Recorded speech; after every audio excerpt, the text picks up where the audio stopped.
Hey, what's going on, guys? This is Everybody Eats. My name is Abi, and today we're going to be reviewing Robert Eggers' The Northman. Within a span of 7 years, Robert Eggers has crafted 3 viscerally stunning works of art, each stylistically unique, yet retaining that impeccable level of craftsmanship audiences have come to expect from the director. Though The Northman is by far his boldest and largest project to date, Eggers has mostly successfully transitioned to a large-scale director with ease.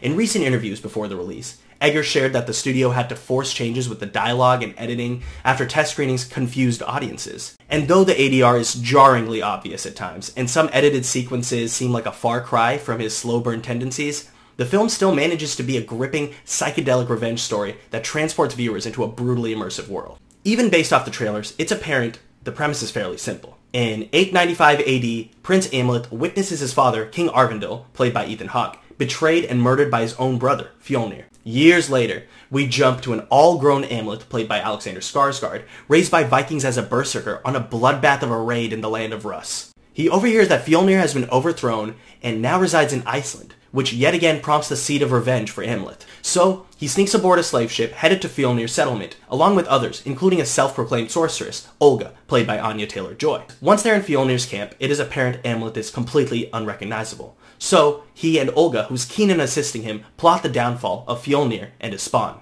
Though the story has a couple twists and turns, it still is fairly simple, yet elevated to greatness thanks to Eggers' natural eye for artistic spectacle. Some of my favorite moments in the film are the psychedelia-induced portions delved in Norse mythology, often finding myself lost in a delirious haze, much like Amleth himself. The entire cast is tremendous. Hawke, Kidman, and Skarsgård all resonate perfectly with Eggers' manic vision, though this is undeniably Alexander Skarsgård's film. Dafoe and Taylor-Joy return and are in tune with Eggers as ever, though I wish the former had a larger role this time around. Skarsgård's brutish performance is one to be reckoned with, and as impressive as it is, I fell in love with his character because of the moments of tenderness in between. Behind Amleth's rageful persona, there's still a traumatized child within him, and Skarsgård switches between the two with such grace. Coupled with Yaron Blaschke's cinematography, the emotions of everyone are amplified in such a hauntingly surreal manner.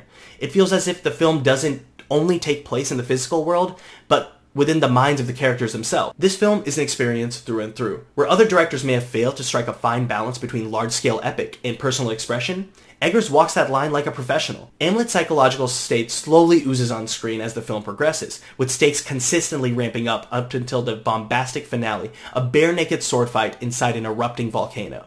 So, even with all the studio interference, Robert Eggers still managed to make one of the most badass movies of all time. And though this may be Eggers' most accessible film, it still feels catered to fans of the director himself other than those seeking a straight revenge thriller. Because though the premise may be simple, it's Eggers' directorial twists and turns that set it heavily apart from the pack. Every set piece is choreographed in such a stylistic manner, every slash and strike feels as if it sends haptic sensations into the audience. Like a slasher with the suture of a Terrence Malick film. The heavy use of practical effects definitely has a role in this, along with the fact that Eggers truly knows how to direct action, less so an afterthought in the editing room, but painstakingly choreographed long before it even makes it there. It makes me reminisce of the days when we could consistently have high-budget original IPs that truly feel like they came from a singular vision. I don't doubt that many general audiences will walk away from The Northman scratching their heads and questioning what they just witnessed. I even heard a few groans and "what was that" while I was leaving my theater. But as far as the contemporary film space goes, this is one of the most accessible titles in years. I truly believe it's going to resonate with all kinds of filmgoers. It plays into an odd space of film that doesn't feel too common anymore, leaning more into an art house blockbuster, as derivative as that is. Blade Runner 2049 feels like an oddly apt comparison, but even that has the advantage of being part of an extremely popular IP. What Robert Eggers has accomplished here is a cinematic feat that feels like a far cry from what the industry even wants to produce anymore. And with the news of The Northman being a box office bomb, it's tragic to even think about we're going to get even less of these movies in the future. One thing is for sure though, people aren't going to stop talking about The Northman for a very long time. It's a brutal epic